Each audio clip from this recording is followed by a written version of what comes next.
udah keterlaluan malam itu, ya baju saya dirobek, dibekap mulut saya hampir. Mungkin kalau pada saat itu anak saya tidak turun, jam 4 pagi, itu saya mungkin udah putus nafas ya.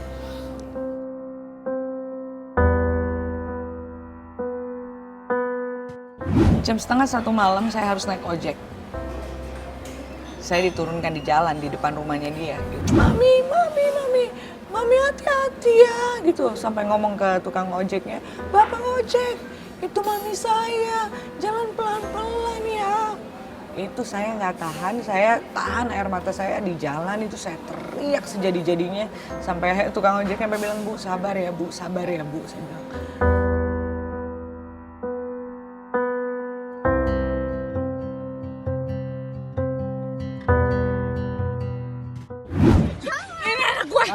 Ini anak gua. Oke, polisi. Oke, kita mediasi. Sini. Ini anak saya, Pak. Dampak yang paling tidak pernah kita pahami ya adalah anak akan tidak hanya berubah perilaku, tapi dia akan menjadi orang yang antisosial. Iya kan? Antisosial. Karena dia korban daripada kejadian seperti ini ya. Betul. Dan yang paling menakutkan lagi adalah apabila kita biarkan situasi seperti ini, figur seorang ibu kan harus hadir, figur seorang ayah harus hadir. Salah satu kehilangan figur, dia akan berubah dalam orientasi banyak hal. Betul. Nah, Imbalance ya Mbak ya. Iya. Nah jadi itu, even kalian tuh benci banget dengan pasangan kita, tapi tidak boleh ditampakkan. Nah itu. Kak Erlinda, Siap. ini saya sudah tersambung dengan Ibu Rini dari Komnas Perempuan. Halo, Ibu Rini, salam Ibu Rini. Ini ada salam Kak hangat Erlinda, nih. ada juga Karen, Iya. ada juga Indira. Selamat pagi. Tadinya kita mau video call, Oh. tapi ini ada sedikit trouble. Tapi kita nggak apa-apa, suaranya aja. Ini Ibu Bisa dikerasin Rini, mungkin, Pak, supaya- ini sudah Iya. keras nih. Soulmate-nya Ibu Maria Ulfa Ansor sama-sama di Komnas Perempuan. Jadi Ibu Keren. Rini kita lagi membahas karena hari ini kita sama-sama kaum perempuan merayakan Hari Perempuan Internasional. Oh, Jadi siap, kita siap. mengangkat kasus Karen, Ibu Rini. Jadi kita tahu Karen ini baru kehilangan buah hatinya dan ini sudah bisa dilihatin. Nah, ini Ibu Rini beneran ya, bukan Bu Rini yang lain ya dari Komnas Perempuan. Ibu Rini di komplek mana gitu kan nanti Kenapa namanya. saya ingin Ibu Rini terlibat dalam diskusi kita, Bu Rini? Karena tadi saya mendengar bahwa sebagai seorang ibu dan juga seorang perempuan ada terjadi perebutan anak dan ini klise ya, terjadi pada setiap kasus perceraian. Iya. Anak akhirnya menjadi korban ya, Kak Erlinda. Iya, Dan sering ya. mungkin dari mata Ibu Rini melihat kasus Karen ini bagaimana Bu? Karena seperti tadi pada saat bertemu, itu yang terakhir ya? Enggak, terakhir 14 November. Oh 14 November, jadi itu awal sudah lama nggak ketemu karena 2 bulan nggak diambil ketemu, 2 itu bulan. yang awal. Terjadi perebutan Ibu Rini dan akhirnya di situ padahal sudah didampingi oleh kepolisian, oleh LPAI dan akhirnya akses itu susah kembali didapatkan oleh Karen. Mungkin Ibu Rini bisa memberikan komentar tentang kasus ini Bu, silakan. Ya, pertama saya menyatakan keprihatinan ya untuk Ibu Karen berkaitan dengan apa yang sekarang dialami. Kasus seperti ini sebenarnya adalah kasus yang masif, yang banyak dialami oleh perempuan Indonesia. Nah, hal ini disebabkan sebenarnya oleh implementasi hukum yang belum tegak ya. Jadi sudah ada undang-undang PKDRT, sudah ada undang-undang perlindungan anak, tapi implementasinya itu yang kita masih harus terus dorong.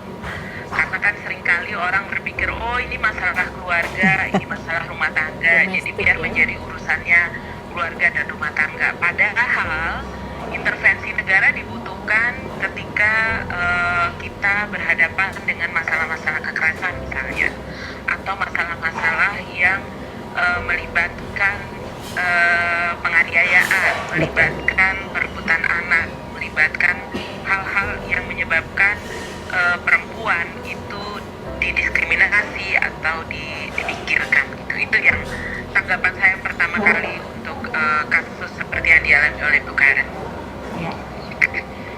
Ini kalau dalam Perma 3 tahun 2017 sebenarnya Ibu Karen ini masuk dalam kategori perempuan yang berhadapan dengan hukum. Ini perempuan yang berkonflik, perempuan yang menjadi korban, menjadi saksi atau menjadi pihak dalam perkara hukum.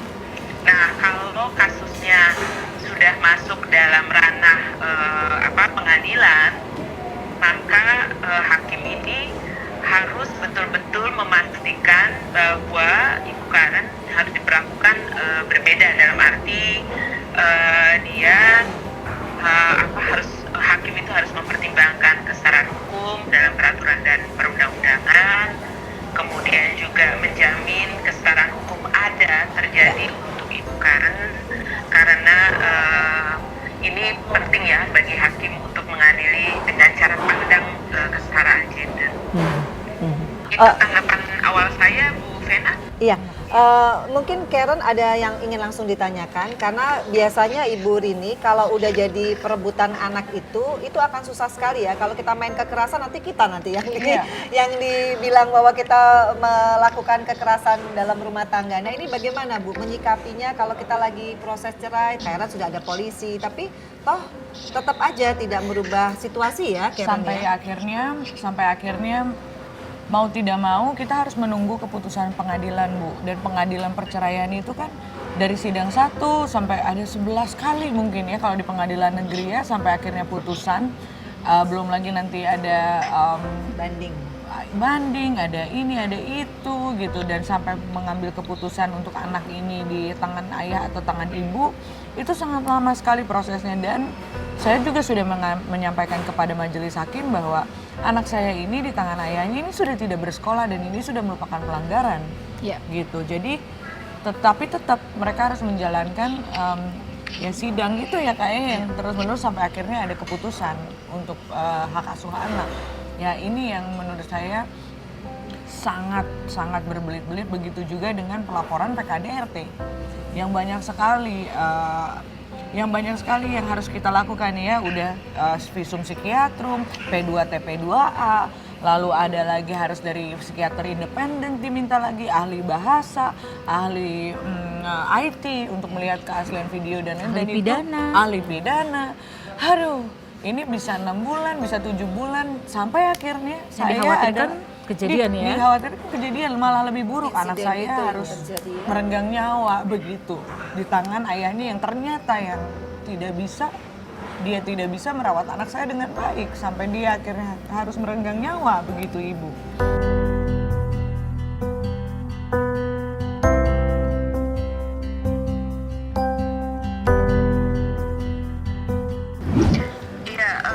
Ini problem yang juga membutuhkan banyak sekali kerja bersama ya. Ini jadi perhatian kami juga, karena catatan kami baru launching catatan tahunan kemarin. Kasus KDRT ini menempati 3 dari kasus terbesar untuk kasus kekerasan terhadap perempuan ya. Jadi masih soal KDRT ini menjadi isu yang cukup besar gitu, dan ini kerja bersama karena kalau dalam isu kekerasan terhadap perempuan, apalagi untuk yang KDRT ini memang sudah ada undang-undangnya.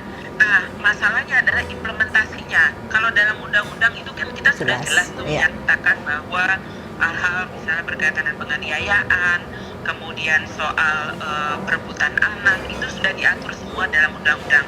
Masalahnya adalah implementasi, penegakannya. Mau nggak sebenarnya aparat kepolisian misalnya itu dengan cepat memproses pengaduan, itu seringkali sulit sekali. Kita yang justru harus rewel ya, mengingatkan mereka, kepolisian, bahwa kami punya kasus yang sudah dilaporkan, sudah diperiksa, sudah diselidiki, tapi kok lambat gitu. Ini memang problem berat. Belum lagi kalau udah sampai di pengadilan. Di pengadilan nanti ada banyak sekali yang harus diurus, kemudian harus hadir dalam sidang-sidang, kemudian juga harus memanggil saksi ahli. Memang panjang sekali. Dan semua dialami oleh para korban kekerasan dalam rumah tangga, dan itu memang keprihatinan kami. Belum lagi kalau sesudah selesai sidang masih ada banding, betul, masih ada kasasi, kemudian ada soal pemulihan juga yang belum dipertimbangkan. Nah ini terus terang saja kalau saya harus mengatakan oh harusnya begini nanti dianggap klise juga ya. Tapi problemnya memang penegakan kita yang tidak cukup kuat, antar pihak juga tidak cukup kuat, kepolisian juga tidak cukup kuat, dan ini menjadi catatan besar sebenarnya. Saat ini pemerintah harus betul-betul memikirkan bagaimana keadilan itu diperoleh oleh para perempuan korban.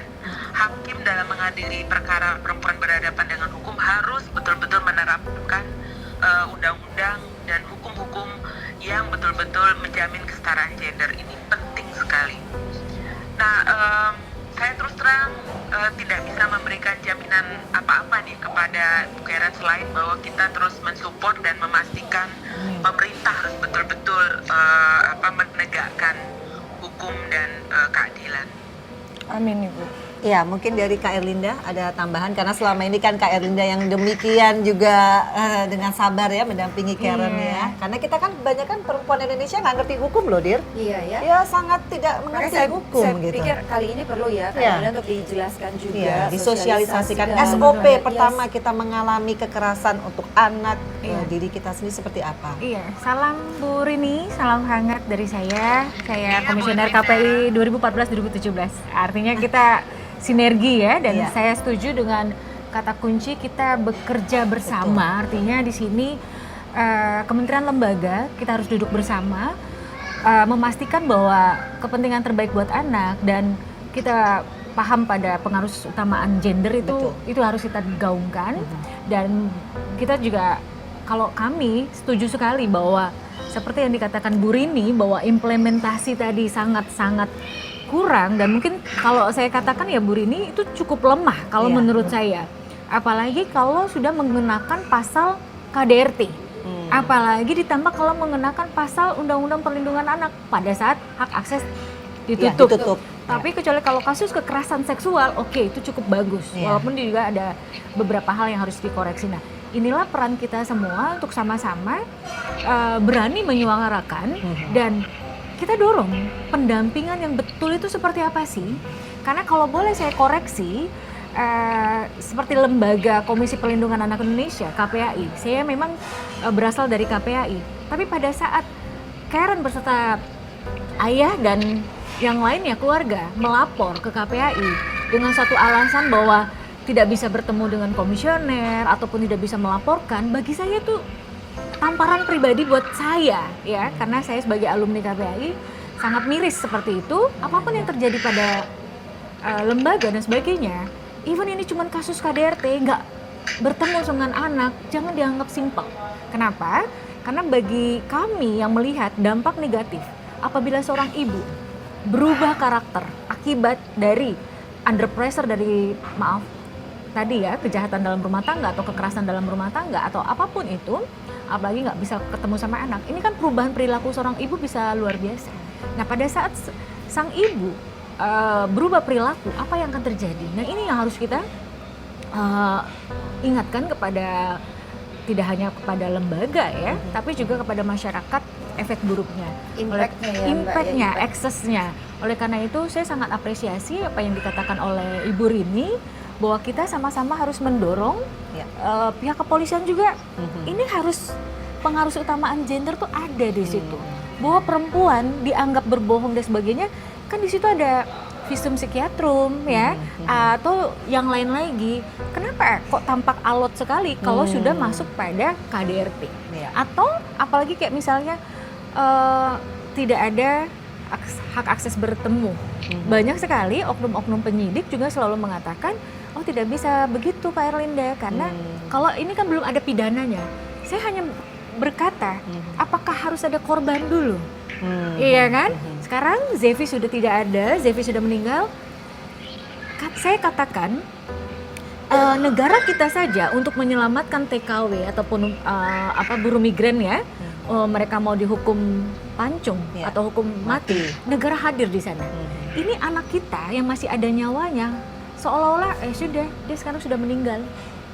Seperti itu. Nah ini yang kami berharap momentum kasus Karen ini dan kematian adik kita Z ini akan menjadi perbaikan buat kita semua. Saya tidak untuk menyudutkan siapapun, saya juga pribadi mengkoreksi Ya. saya juga, Kak Vena, Kak Indira, Ya. termasuk juga saya punya lembaga Nirlaba juga yang ingin membantu negara kita. Karena kalau kita hanya egois pada diri sendiri, Ya. ini yang terjadi. Apakah akan kita biarkan Karen dan Zevi yang lain? Iya. Terima kasih Ibu Rini atas waktunya. Tapi pertanyaan satu terakhir dari saya, Bu Rini. Dan juga mungkin pertanyaan semua ibu-ibu ya, kalau terjadi misalkan kita nggak ketemu anak, berbulan-bulan ketemu, kita kan pengen anak sama kita ya. Iya. Apakah bisa kita menghubungi siapa dulu? Apakah ke KPAI, Komnas Anak, atau ke Komnas Perempuan supaya kita Atau juga bergandeng tangan. atau Yang bergandeng mana nih, jalur tangan yang mana karena yang kita banyak pilih sekali ya? institusi yang sebetulnya saling berkaitan, tapi seolah-olah kalau kita tidak menghubungi semua pihak, jadinya kita akan jadi bingung ya mana duluan Yang dan mana? bagaimana nih Bu Rini? Kira-kira seperti apa? Ya, ini kerja tiga. Jadi saya ini dulu ya, informasikan dulu bahwa Iya. lembaga HAM RI Iya. itu ada tiga, KPAI, kemudian Komnas HAM, Iya. lalu Komnas Perempuan. Gitu. Nah, ketiga lembaga negara ini sebenarnya bisa bergandengan tangan dan kita memang sedang membuat semacam mekanisme kerja bersama di antara para tiga lembaga ini untuk memastikan banyak kesetaraan gender dan juga kemudian penegakan HAM itu bisa terjadi termasuk hak perempuan. Oke. Nah, saya tidak tahu apakah karena saya baru periode 2020 baru terpilih, apakah Ibu Karen juga sudah melapor ke Komnas Perempuan? Karena kalau KPAI kan sangat lekat dengan anak, Iya. tapi untuk kasus yang berkaitan dengan akses terhadap keadilan, apakah sudah melapor? Jika melapor, ya kita bantu ya. Iya. Misalnya kita memberikan layanan untuk amicus curiae. Amicus curiae itu adalah saksi ahli atau orang yang dianggap bisa memberikan pendapat hukum di hadapan pengadilan. Gitu. Dan Komnas Perempuan beberapa kali ya membantu untuk memberikan pendapat ahli ini atau pendapat hukum ini. Nah, itu dimintakan kepada kami dan kami akan datang ke pengadilan untuk membantu para korban karena kan kita ingin menerapkan yang namanya Perma 2017 itu nomor 3 tahun 2017 untuk memastikan hukum, hakim, pengadilan itu betul-betul berpihak pada perempuan. Gitu. Jadi ini yang sedang kami lakukan. Kemudian juga kami sekarang sedang melakukan yang namanya SPPT PKKPB. Jadi Sistem Peradilan Pidana Terpadu Penanganan Kasus Kekerasan Terhadap Perempuan. Apakah ini sebenarnya adalah sebuah sistem di mana semua pihak yang bergabung dalam peradilan pidana itu bisa terlibat untuk membantu korban. Setelah itu juga memikirkan bagaimana pemulihannya, karena kan seringkali setelah dealing, setelah bergulat dengan pengadilan, dengan hukum, kita lupa bahwa korban ini perlu dipulihkan.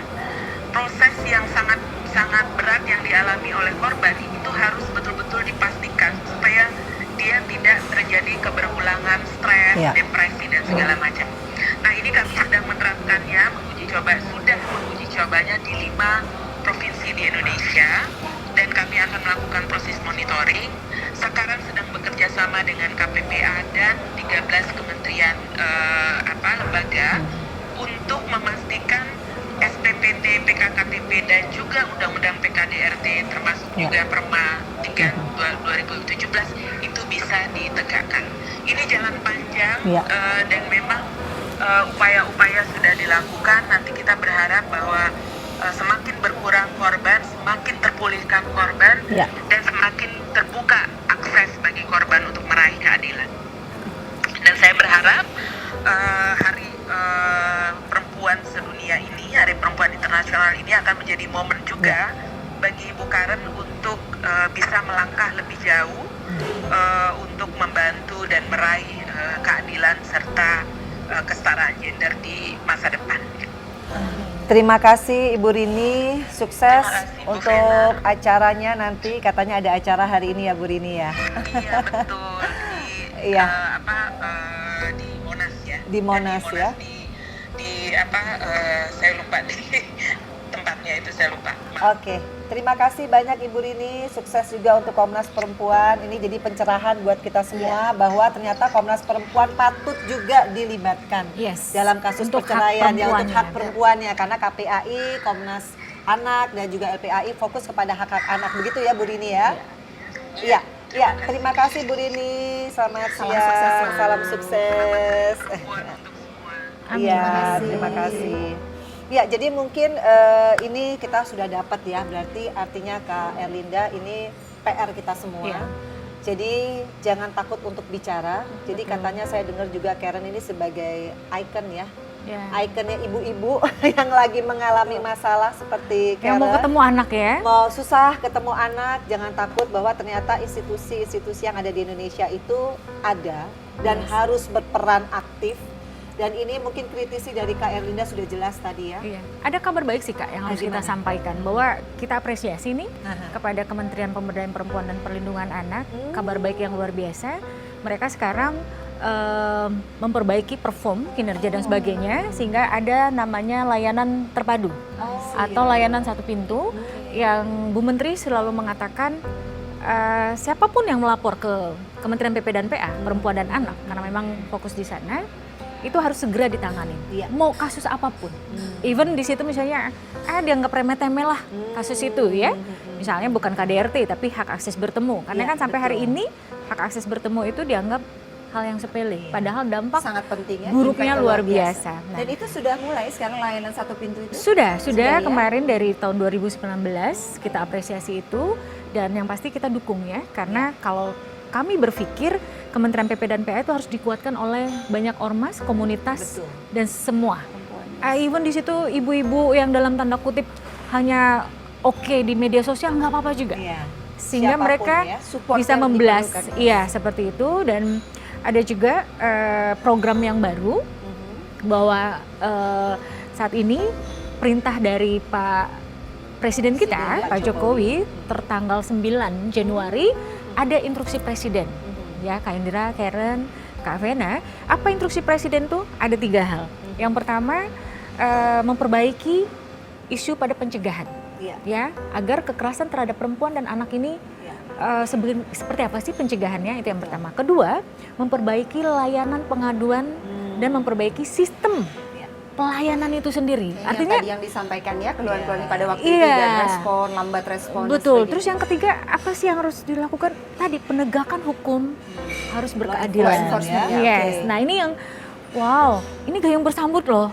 Iya kan? Ya kadang-kadang perempuan Indonesia saya nggak punya uang bayar lawyer gimana ini. Nah itu kan jadi permasalahan. Jangan ya. salah Kak, Gimana? KPAI, Komnas Perempuan maupun lembaga-lembaga yang lain di sini ada, kalau di kami ada lembaga namanya advokat sahabat anak. Oh. Termasuk juga di yayasan saya juga yang kerjasama dengan beberapa LBH yang pro bono Kak, gratis. Oke, Tapi pro bono. gratisnya benar-benar gratis Iya. gitu loh. Yayasan apa nih Mbak? Iya, saya Iya. punya namanya Tahu jadi Indonesia gimana? Child Protection Watch, yang di dalamnya juga ada Yayasan Perlindungan Anak Indonesia, dan di situ juga tidak hanya untuk anak ya, kita bekerja sama dengan tim yang lain. Akhirnya kami mengembangkan untuk isu perempuan, Iya. termasuk juga perempuan yang disabilitas. Oh, Nah itu, iya, termasuk di situ. iya banyak loh perempuan yang disabilitas. anak-anak Iya. kebutuhan khusus. Yes, Iya. itu Juga karena termasuk ya? sedih banget seperti kemarin ada perempuan Kak miris, dia disabilitas, dia tunarunggu, dia diperkosa secara ya sadis ya. Tapi penegakan hukum lagi-lagi agak lemah karena nggak ada saksi, Iya. terus dia bicara juga Kurang susah dan sempurna sebagainya. ya. Tapi luar biasa kerjasama dengan salah satu Polres, saya sebutkan saja kemarin itu Polres Jakarta Timur. Wow, luar biasa kita kerjasama. Nah ini kerja bersama ini loh keren Iya. banget sehingga menghasilkan sesuatu. Dan mudah-mudahan acara kita 5Bis ini juga bisa memberikan apa ya, satu semangat ya Dir ya. Karena kebanyakan ibu-ibu ya sudahlah kalau saya Tapi nanti inisiasinya lo keren ya kan? kadang-kadang ibu-ibu nggak apa-apa deh kalau dibully sama suami, toh Iya. suami mengajarkan. Nah itu tuh yang kadang-kadang Dan culture masih yang ada harus budaya dirubah. perempuan selalu Iya. merasa malu. Iya. Atau selalu takut, merasa untuk menyampaikan Karena masalah nanti dan kalau dia- misalnya aku berbalas dengan suami, nanti aku nggak dikasih uang makan. Nah kayak gitu kan? Iya, betul. Ujung-ujung ke situ. Nah Iya, makanya gimana kabar tuh? baiknya kan ada pemberdayaan perempuan loh, Iya. UKM ya kan, insentif, Kementerian Sosial memberikan dana namanya KUBE, kelompok bersama itu ya kan, atau juga ada keluarga PKH, Iya. itu dari Kemensos, termasuk juga Kementerian PP dan PA sekarang yang namanya penguatan kepada perempuan khusus Sudah untuk banyak, UMKM itu udah tinggal kita mau bikin apa, Nah. gorengan kah atau jangan gorengan mungkin ya. Bahaya buat ibu-ibu ya. Pisang ya, rebus UKM gitu ya, kan. UKM kita. Bener. Jadi sebetulnya ya kita memberikan satu semangat kepada ibu-ibu di rumah. Ini Karen adalah seorang wanita yang berkarir, tetap bisa mengalami kekerasan. Jadi artinya perkataan kita ya, Dir ya, ucapan kita, perilaku kita itu menjadi satu dampak kepada society, benar nggak? Yes. Jadi itu harus dimulai dari diri kita sendiri. Kayak Karen tadi bilang, meskipun almarhum Zefania tidak ada lagi, tapi semangat untuk memperjuangkan keadilan ini itu yang terus ada di hati Karen. Mungkin Karen sebelum kita tutup acara kali ini, Karen ingin apa yang harus dilakukan oleh institusi ini yang Karen rasa ini harus terjadi. Atau buat perempuan Ya, Indonesia atau yang saat ini mungkin susah banget, atau, gitu kan. atau apa aja lah, juga. Karen. Silakan. Yang pertama jangan takut kalau mengalami kekerasan, lawan, lapor. Dan jangan ada takut karena kita ini perempuan mempunyai kekuatan yang luar biasa. Kita diciptakan Tuhan untuk melahirkan, membesarkan anak. Tidak ada laki-laki juga yang bisa melahirkan dan membesarkan dan menyusui anak seperti kita. Jadi perempuan itu punya kekuatan yang luar biasa. Saya kehilangan anak saya memang bukan hal yang itu adalah hal terburuk mungkin yang bisa dilalui oleh setiap manusia, harus menguburkan anak. Tapi karena anak saya juga saya mendapatkan kekuatan, karena Zefania juga, jangan sampai ini terjadi kepada perempuan-perempuan manapun dan anak-anak manapun, karena sakit sekali. Seperti ini rasanya sangat sakit dan kita harus aware, berjalan bersama-sama. Dan saya berharap mudah-mudahan institusi-institusi, lembaga-lembaga perlindungan anak dan pemerintah bisa lebih cepat menangani hal-hal Lebih peka ya. lebih peka dan cepat ya. Tadi yang kalau saya udah dengar dari Kak Erlinda ada satu pintu, layanan satu pintu, cepat ditindak. Begitu ada kekerasan dalam rumah tangga atau apa-apa, kayak dulu kita ada, kalau misalnya di luar negeri ada 911 misalnya. 911, Online ya, online, jam berapapun. please help, you know. Termasuk this is what konseling sebenarnya butuh loh Kak. Konseling, iya. Konseling curhat semacam ini kan dibutuhkan supaya Iya. nggak salah Tidak jalan. merasa sendiri Termasuk ya, juga ada mungkin dukung. sedikit Kak Vena, Kak Indira, jangan ada pembiaran. Iya, Artinya di sini ini diketuk kita semua loh. Pada saat pembiaran terjadi kelalaian kan. Nah itu yang saya harapkan, kelalaian akibat kita pembiaran itu akan mengakibatkan korban.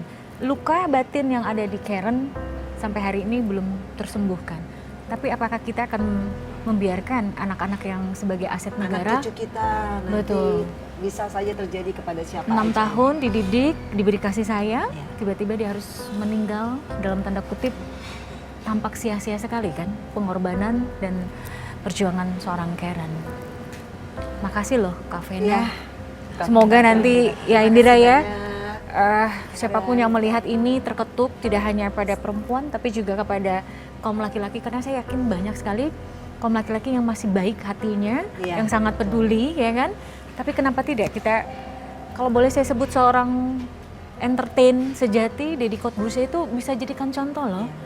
Even itu dia divorce, tapi dia tetap ya perceraian, menjaga hubungan baik dengan ibu dari anak-anak. Ya, the power of social media, saya rasa ini menjadikan satu masukan yang positif ya, bahwa kalaupun nanti kita mengalami hal seperti yang dialami Karen, tadi yang boleh saya cuplik dari omongan Karen adalah kita harus berani bicara. Karena kita seorang ibu, kitalah yang paling tahu ya kebutuhan anak, keinginan anak, dan mudah-mudahan ini kasus yang terakhir ya Karen ya, menjadikan juga stepping stone bagi semua institusi yang terkait, kaum perempuan Indonesia ya Dir ya, dan siapapun yang menyaksikan vlog 5Bis ini, berani bicara, berani menegakkan kebenaran dimanapun, kapanpun, dan saya yakin mudah-mudahan kalau kita bergandengan tangan bersama, Amin. Wanita kaum bareng. perempuan Indonesia secara BPS statistik kita sebenarnya sama ya. Yes. Secara kuantitas tapi mungkin mental ya. Iya. Kembali lagi ke mental. Jadi Kak Erinda Setuju, mental Kak. mental. Jadi terakhir Kak Erinda ada kata penutup untuk kita tutup vlog kita. Dan sekali lagi ini sebulan ya kepergian dari Zefania. Yang pasti kalau dari saya, Kak Vena, Kak Indira, Karen, bahwa jika kita menjadi suatu orang yang ditunjuk di kementerian lembaga, jadikan itu sebagai kekuatan maha dahsyat untuk membela kaum hawa, terutama perempuan dan anak, agar itu lebih powerful dan berani untuk mempunyai satu terobosan. Ya. Even di sini saat ini misalnya belum ada, tapi disitulah kita ditunjuk menjadi sesuatu di dalam satu lembaga supaya kita tidak seperti yang kemarin, ya kan? Yang kedua adalah kami mendorong mengetuk pintu hati seluruh perempuan Indonesia, jangan pernah takut untuk bersuara karena negara hadir dan kita semua juga hadir di sini, apalagi kita punya media sosial, pasti kita akan membantu. Dan yang paling utama adalah kita tidak untuk menstigma bahwa laki-laki itu adalah yang melakukan kekerasan, tidak. Tapi bagi oknum laki-laki yang melakukan kekerasan kepada perempuan dan sebagainya, itu yang harus kita lawan. Bersuara itu jauh lebih baik dan tidak perlu khawatir. Dan yang paling terakhir, karena kasus Karen ini adalah hak akses bertemu, ayo kita sama-sama seperti kata Bu Rini tadi, kerja bersama, tidak hanya kementerian lembaga, tapi juga komunitas, masyarakat, ormas dan sebagainya. Jika kita peduli, karena apa?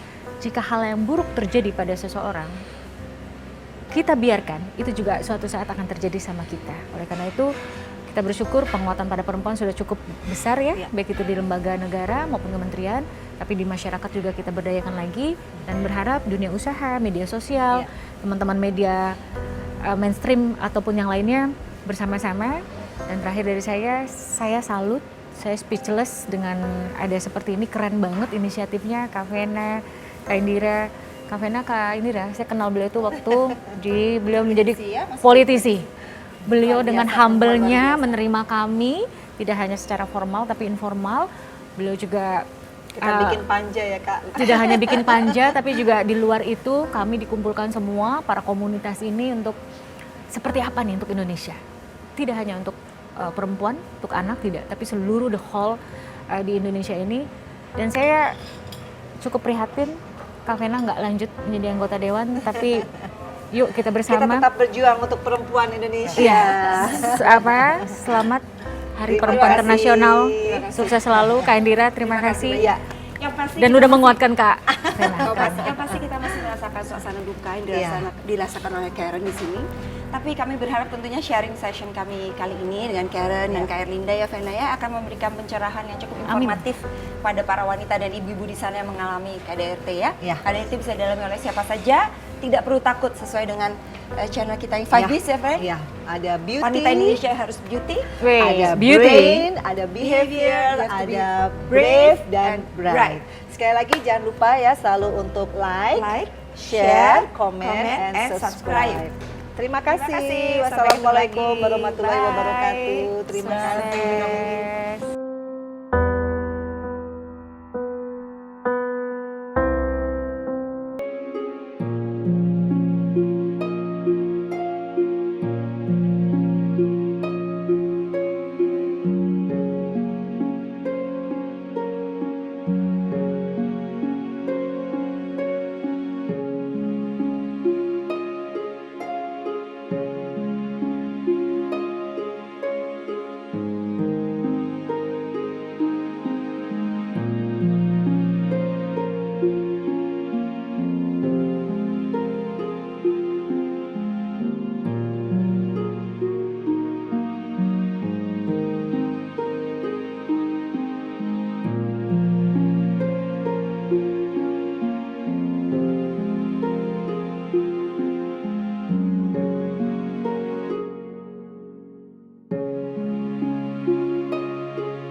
kan kadang-kadang kan kita mengalami ya kalau yang namanya ibu-ibu nggak ketemu anak 2 bulan tuh udah nggak bisa berpikir yang rasional, emosi, nangis ya. Gimana nih Mbak Dia? Karena kan tadi sistemnya memang begitu ya. Ini kebetulan Karen mungkin public figure gitu ya. Dia bisa menyuarakan, dia bisa berteriak gitu.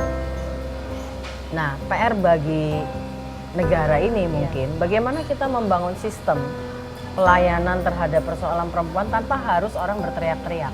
Ada konsep yang bias tentang kepemilikan anak. Anak itu milik gitu kan. Dan kita masih menghadapi Hak milik itu, ya. hak milik. Bukan hanya bukan hanya hak milik padahal anak ayah ibu. Kadang-kadang anak ini milik keluarga. Iya, betul. Kalau sudah milik keluarga ini berat. Iya. Gitu. Kemudian semua keluarga besar itu ikut campur. Iya, Nah, benar. pemerintah itu berurusan dengan ini. Blunder Misalnya ya. kemarin kami juga misalnya polisi mengatakan, bukan polisi di desa mengatakan, kami itu mau masuk ke masalah keluarga. Itu sudah dihadang sama parang.